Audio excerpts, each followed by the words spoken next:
And so how long did you stay kind of angry and maybe disconnected from God, do you feel? If you had to guess. I don't know. What day is it? Do you know what? This is why we had him on the show.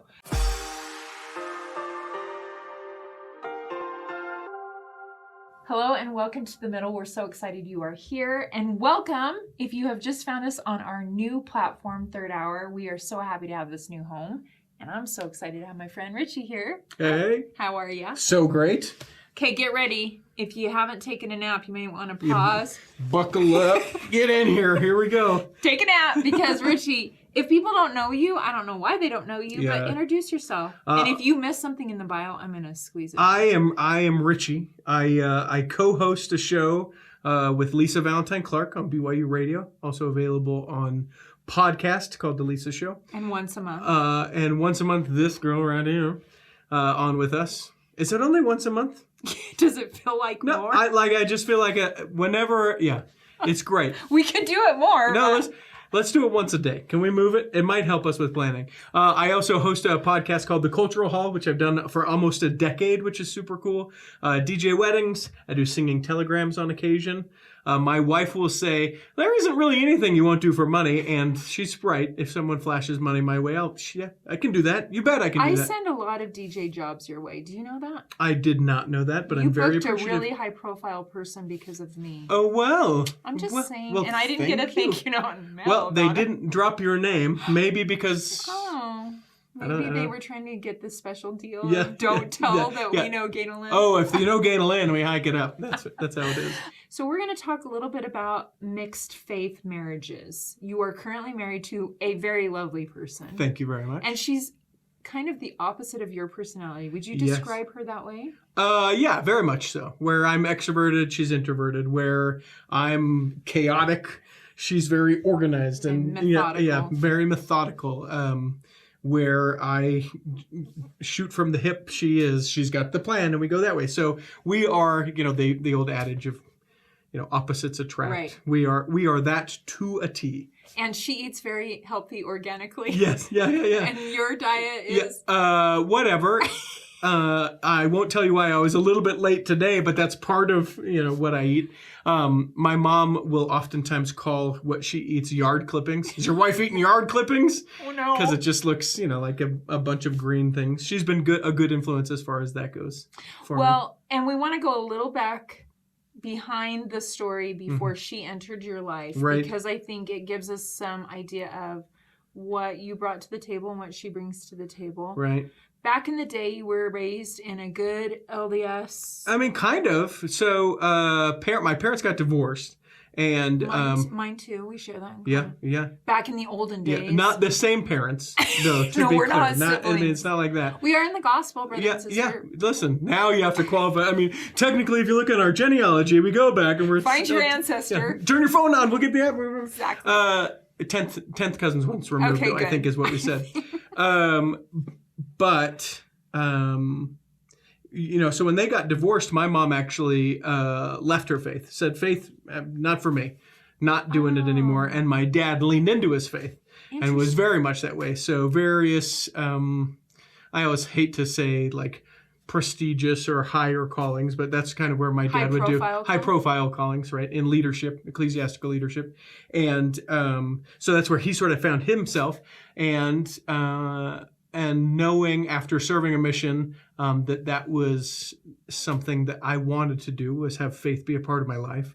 I went out and got myself excommunicated from the church for almost a decade, and that's not a joke. I know. And I love that you were like straight full send on to the excommunication. Yeah. But, okay, so you come home from your mission and you marry in the faith. Okay, so now you're taking a big leap. Are we just skipping over the excommunication part? Wait, I thought you were excommunicated after. No, pre. I just got my timelines wrong. That's fine. You came home from mission and got excommunicated. Yes. Thank you for correcting me. Yes. And do you want to share much more about that? I mean, I'm willing to talk about whatever you'd like. You share. You can make bad choices, and there are punishments that come when you make bad choices. Okay. And as a 20-something, I made not only one bad choice. A myriad? And then I made another, and then it just became easier. I was like, oh, these bad choices are... coming to me. So I don't want to be cliche, but where were you at happiness level wise or peace level wise? Or were you not thinking? You were thinking 20-year-old perception of life. I mean, I know we want to talk about mixed faith, but I was definitely, there was some confusion as to whether or not I felt like I should be excommunicated. And so I just was like, I'm still going to go to church and people will figure out that this is not the situation that I should be in. And I kind of love that about you. Yeah. Because it's really like where you stand, we know you stand there. Right. And it's not about anything else. You get married, you become a stepdad. Yep. Get married, become a stepdad, able to be rebaptized once I got married. And with it came a kid. So I came in third quarter. He was 11 years old. I love a good step parent. Yeah. Easiest thing to do, come in as a step parent to a boy at 11. Super easy. No. No. Just if you're listening to this and not watching it, you're not gonna you're gonna miss the cue of sarcasm. There's a big wink. How long were you married? Almost 6 years. And should have been about 6 months, but just... So you knew early on that... Oh, yeah. Warning. Yeah. Warning, red flag flying, red flag going down the road, parade going down with red flags. The flags were burning. Like, guys, do you think... No, I don't know. And it actually plays into sort of the mixed faith thing because... I'd had the opportunity to date someone early in my 20s who was not a member of our faith and loved her, just loved her. But she was actually, she worshiped in a different faith. And I just was like, I don't know. You hear so much about this. We loved each other for all intents and purposes. It likely would have worked. But I said, you know what? Faith, let's do this. And so, dated for a long time, never really found anyone that I felt like matched me. And then, you know, my first wife, she was a member of the church, had expressed desire to be, you know, sealed, to be more active than she was, and that those things were important to her.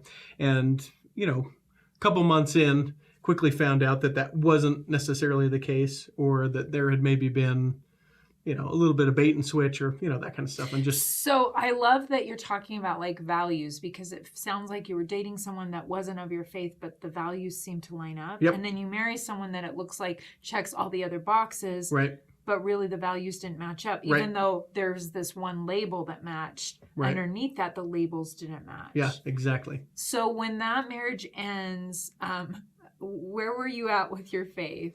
How are you and God doing at this point in the story? Well, so I can remember pleading and crying, being like, come on, we had a deal. And I remember very distinctly because I was 30, which is 100 years old in our faith for getting married your first time. It's like, is he a leper or something? I don't know, whatever the thing may be. Which my son works on a colony. Sure. So in fact, we can talk about it. But just felt like, you know, I need to make sure that what I'm doing is right. I want the, you know, that sort of certification from God, right? That spiritual experience that when times get tough, I can draw on the time when I felt like God sort of affirmed, yeah, this is it. And it happened, right? Like, I'm thinking about marrying this person. And it was like, it wasn't like... You prayed, you got an answer, and then it all hit the fan. Yeah. And so it was like, what were we doing here? Come on. I mean, I thought... We had a deal. Yeah, I thought we had a deal. I thought I was doing what I was supposed to do. When do you sort of come in and save the day, change the heart, you know? The miracles show up. All the things. And so how long did you stay kind of angry and maybe disconnected from God, do you feel? If you had to guess. I don't know. What day is it? Do you know what? This is why we had him on the show. Because that's the true answer, right? Like, aren't all of us going, hey, we have a Google Doc? Sure. God, we have a Google Doc. I clicked share. I'm not sure why you're not responding to my message. You have the link. Yeah. There's the list. You were going to come in on this column, column E, I think it is. Yeah. Where I did a formula even. I've done it. You just have to execute. And it didn't come through. And it didn't come through. And so... do you feel like he kind of just left you there for a while? Yeah. I mean, so the hardest thing that I had to kind of learn from it is very much that idea of agency, right? That other people's choices, just as I want to be able to make my own choices, if other people make choices and that affects me, that's their choices that are affecting me. And so, I sort of dwelt in this place of just being, sort of disappointed, a little bit angry, and also because of how the marriage was pretty damaged too. So just sort of Like seeking, emotionally. emotionally, self-esteem, all of the things. It was like, does anyone validate me? That'll be perfect. That seems like that's a good connection. She's breathing. Yeah. Well, and it wasn't even necessarily that, which isn't to say like dead people, but but I don't know. I just wanted to be. I do want to make the distinction, but no, like people would be like, "Oh, you're nice," and I was like, "I'm nice. I didn't realize I was nice." Oh, you're fun to be around. I'm fun to be around because it had been so long. So I found myself basically going from anything that could make me feel good. So the trauma from that, which I think that is also a narrative that our viewers can relate to. That, Sure. That feeling of like, I don't even know about God because I definitely don't know anything about me at this point. Yeah. You were in that place for slowly healing, maybe, and then met the beautiful and lovely my current wife, Mrs. T. Yeah, Mrs. T. No, she kept her last name so far, so make that go on record. Okay, that's a discussion for a different time too. Day. Okay. Yeah. So we actually met probably when I was in the thick of just feeling like sort of ugly, worthless, and all those things. And I remember that what she was really good at is just being like, no, I mean, you are an amazing person. Stop, consider. You are an amazing person. And I can remember just feeling so broken and so worthless and just having her be like, oh, you know what? You are a good person. She wasn't telling me that she loved me. She wasn't like, hey, I hope we get married and, I get a husband out of this whole thing. She just was saying, no, I think you are a good person and who has value. And you could feel her genuineness. Would you say that about her? Yeah, absolutely. What other qualities did you feel like, okay, this could be my partner, even though we don't share the same faith, from younger Richie, right, who saw that? What were the things? Because I love that you're saying we're really kind of opposites. What values, which I think is totally different than personality, what do you both value that you felt? So we both value family. I mean, obviously that's a big thing with folks, but we also both value faith. And what that looks like for us is doing things because you're choosing to do them because they have an intention and they have a purpose. And so that is, for me, a lot of the recovery and how I'm able to be a faithful person today actually comes from her. Early on, I said, listen, I know and recognize that you are not a member of the church. In fact, I should tell you this quick story. Okay. So when we had met previously, and when I sent her a message, I said, I would love to go out on a date with you. And she said, absolutely not. And I said, please go on a date with me. And she said, no, absolutely, I do not want to do that. And I said, I would like you to consider going out on a date with me. And listen, if you ever message with Richie, which I have, he doesn't back down. No, if he's relentless. He wants to get a point across. Yes. So in this scenario, you were not going to No, I wasn't going to back down because I felt like she wasn't giving me any sort of chance, right? And so ultimately what came about is I said, here's the deal. There is a park by my house. Let's go there during the daytime. It's a walking park. We'll walk around the park one time. If at the end of this walk, you don't want to go on a date with me, we won't go on a date. And that's it. I'll leave it alone. And she's methodical, and she said, deal. So we had taken 2 steps into the walk, and she's like, I don't want to date a Mormon person. Why would a Mormon person want to date someone who's not a member of the church? I love her. And I just was like, well, hang on here, And you have conversations for a living. That's what you do. Yeah. So you were like, okay, we're going to go there. Let's jump all the way in. And the thing that I said was, and I sort of recounted some of what we've talked about. I said, you know what? I have misaligned this in the past, where I have seen the person and loved the person and saw the faith as a barrier. I saw the faith as an encouragement and the personality as a barrier. I think what I'm looking to do at this point in my life is find someone who loves me, who I feel like compliments me, who encourages me to do the things that I want to do. And if she happens to be a member of the same faith as I am, great. And if she doesn't happen to be a member of the same faith that I am, also great. And so she said, okay. And with that, I said, And I upped it, one further. I said, here's the deal. I attend church, and I have attended church for a long time by myself. If you don't convert, that's not an issue. Because you've been doing that. Right. But I would prefer to not go to church by myself. So I would prefer that you go with me so you know the people that I'm talking about, so you know the experiences that I have. Oh. And we get in the 2021 vernacular, we call them deal breakers, right? Uh-huh. If that's not going to happen, it's a deal breaker. Right. And I said that's a deal breaker for me. So if you don't want to do that, it's perfectly fine. So you were saying you don't have to convert, but I want you to understand community. Right. This is part of my community, right. And I want you to just have a reference point. Right. That's a really good.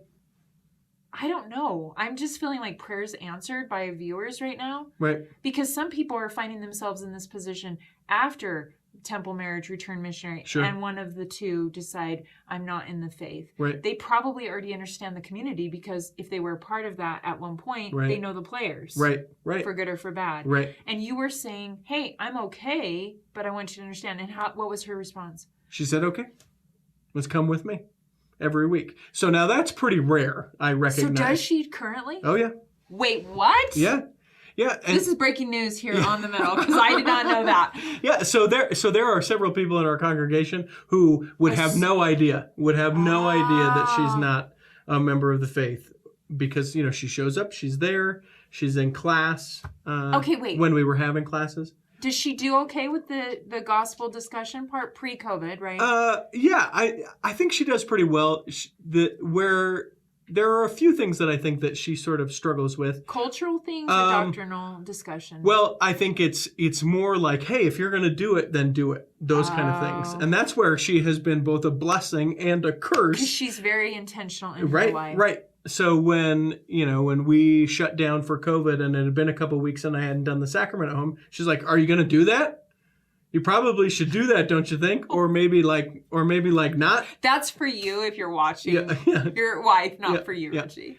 Because that's she's in integrity. That's what you profess to believe and do. So you should do it. Wow. So since having her in your life, have you felt your faith grow stronger? Mm-hmm. Absolutely. What would you say to those that are in a different situation where maybe they're now in a mixed faith because there's been a change after marriage, which I think is a different dynamic than full disclosure. These are all the cards on the table, right? And you're navigating that. What would you give as suggestions for navigating being in the middle of that? I think it is 100% just respect, right? Yes. Because if you believe the way that you believe, and and I believe that way I believe, we can be civil, loving, kind people to one another, and I don't think that people do that. I think that when people find themselves either out of the faith or struggling, I think that they put a lot of power into those things that they struggle with or can't get resolved with. And so with that, there becomes a little bit of either anger, and it could be genuine anger that they're frustrated that they can't figure their way through it, but that the other person has it figured out or seemingly has it figured out. So it's a wedge. Yeah, it can just become a wedge. And for some people, the idea of a mixed faith marriage just doesn't work. Like I've talked to people who, the spouse says, hey, I'm out of the faith. And they're like, well, we're done. Yes. And it seems so tragic, especially like longtime folks. That's why I wanted you on the show. Yeah. Not just for those that are single, which we know now numbers-wise, the singles are ruling the church. Yeah. By the way, they're the majority. Sure. We're the minority, yeah, right? Yeah. So that conversation with that demographic, but I think post-COVID, we were talking before we started taping, there is soon to be mixed faith marriages that we don't even know about yet because post-pandemic, not everyone emerged still feeling like this is the faith path I want to go on. Sure. But really like, it's that stop and thought of being like, yeah, they're choosing to do this.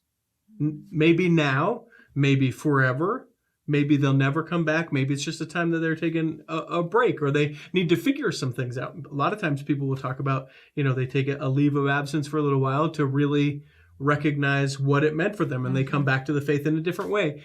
But respecting and allowing people to make a choice without just pouring gasoline on it and saying it's all done, I think is the biggest thing. Because think about it. Do you look the same way that you looked 30 years ago? Yeah, 30 years ago? No, you don't. Do you have the same interests? Right. Do you have, No. The same profession? Right. All of those things. My husband and I say it all the time. We are not the same people Right. that married, Mm-hmm. and we're both still in the faith. But if you believe that anyone at any point on a conversion path, marriage path, whatever we're talking about on the middle, is in that moment of time the forever snapshot, by the next day it's not the same anymore. Right. Exactly. And making space for that, I hear you saying. Yep. Out of respect. Yeah, because people change, and just do you love that person? Yes. Then you have to love them enough to be their own person. And for some people, admittedly, some people can't do that. And some people will say, you know what? I need it's a deal breaker. I need these things. These are my deal breakers. I need to be sealed to my spouse. Okay. Then you are better, and I hope that that's not a sacrilege message to share, but you are better to not be in that situation. Okay. If you know what you need and you're not getting it, to be out, because you know what you'll do in the meantime. Make each other miserable. Yeah, miserable. Yeah. Almost 6 years of misery. Yeah, you speak from experience. I hope you know you're always welcome on the middle. I think that you have such a zest for life, but I appreciate your vulnerability today, because I do think that there are a lot of people that pull out of the culture of the church because they don't see that their version of life is being represented, and we are very committed on the middle that we kind of have those conversations. And I love that you said we're always changing. That's the whole premise of the show, that whether it's your marriage or your faith, it's an ongoing process. Yeah. And give my love to your wife. Deal. Because I'm a fan of hers. Yeah, me too. She's lovely on so many levels. Yeah. Are you number one? Because I guess I can be number 2 fan. Well, You'll give me number 1? I'm 1B. Okay. You can be 1A. And you're a dog dad. Yeah. So give love to the dog. Of course. You never thought you'd be a dog dad. Never. Yeah. Once again, another change. Yeah, right? see? We're always changing. Constantly changing. Constantly. I love you, brother. Yeah, love you too. Thanks for joining us here on The Middle. Please share this episode. I don't care what your faith is. We have space for it, right? And we'll see you again here on The Middle.